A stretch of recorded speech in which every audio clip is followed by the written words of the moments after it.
Yo, what is going on, everyone? Welcome back to another MLB update video where today we have a lot of news to talk about the Toronto Blue Jays. If you guys are new to the channel, we post fast MLB news when it happens and MLB The Show 21 videos, so be sure to check those out as well. And we're also going to be posting some videos on whether or not the Blue Jays should be concerned about Biggio and Bichette, or whether the Yankees should be concerned about Gleyber Torres at short. So with our first story, the Blue Jays did designate Roark for assignment. So a lot of Blue Jays fans are happy that Roark has been DFA'd. That means they cut him from the team. The Blue Jays are most likely going to tank all of his contract. If he gets released, they'll have to pay the full $12 million, but if they trade him, they'll have to pay at least 11.5, and the other team will take the minimum of 500,000. And the Blue Jays would most likely get a pitching prospect back. Not a guarantee that the pitcher would make it to the MLB. But it's a Rougned Odor situation where the Rangers traded Odor to the Yankees. They absorbed most of his contract, so the Yankees only paid the minimum, and they got some prospects who aren't guaranteed to make the MLB. But the Blue Jays have had some success with flipping pitchers and finding diamonds in the rough, like Anthony Castro, who's been the best player on their team this year in the bullpen, and Steven Matz, who they got from the Mets, who had a really bad year. They got him for essentially some prospects who are projects at this point, so they're either going to make it or they're not. So the Jays have done a good job of flipping some players for some diamonds in the rough. So this might be another one of those situations, but it's very unlikely. It looks like the Jays are just going to get rid of him for nothing. Other roster moves that the Blue Jays made, they activated Hernandez off of the IL, so hopefully this will get their offense going. This is the last piece of their offense puzzle.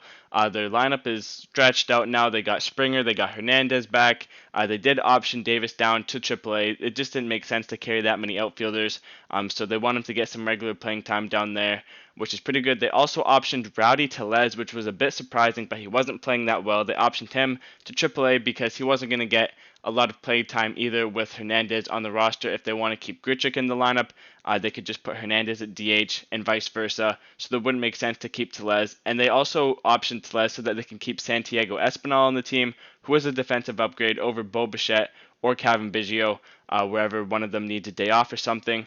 Or in the ninth inning, if it's a one-run game, they'll put Espinal in defensively somewhere in the infield. So they do have to sacrifice a bat because Espinal is not going to hit 20 home runs, but he is a better defender.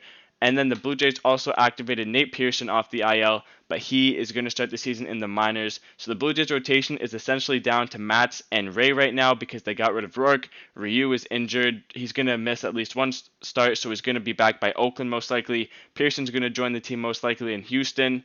Zoik is still on the injured list. He's expected to join back in Oakland, and Stripling is going to join back against Atlanta this weekend. So the Blue Jays have made a flurry of moves. The rotation is the weakest part right now, and it's been the part of the team that's been holding it together because the offense has been struggling. Hopefully with Hernandez and Springer back, the Jays can get back on track and add some protection in the lineup behind Vladimir Guerrero Jr. because teams haven't really been pitching to him as much.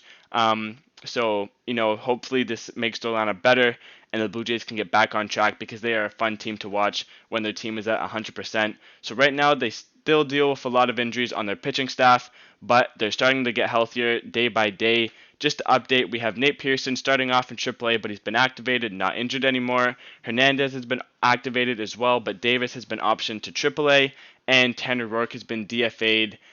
So it means a lot of things are going to be on the horizon for the Blue Jays. Hopefully they can get something back for him, but it just doesn't make sense that they will because he has not been good. When the Jays signed him to the deal, they thought he was going to give them some stability in the rotation, and he just has been the opposite of that. So hopefully the Blue Jays can get back on track. Thank you guys for watching. Don't forget to leave a like and subscribe for more content. See you guys in the next one.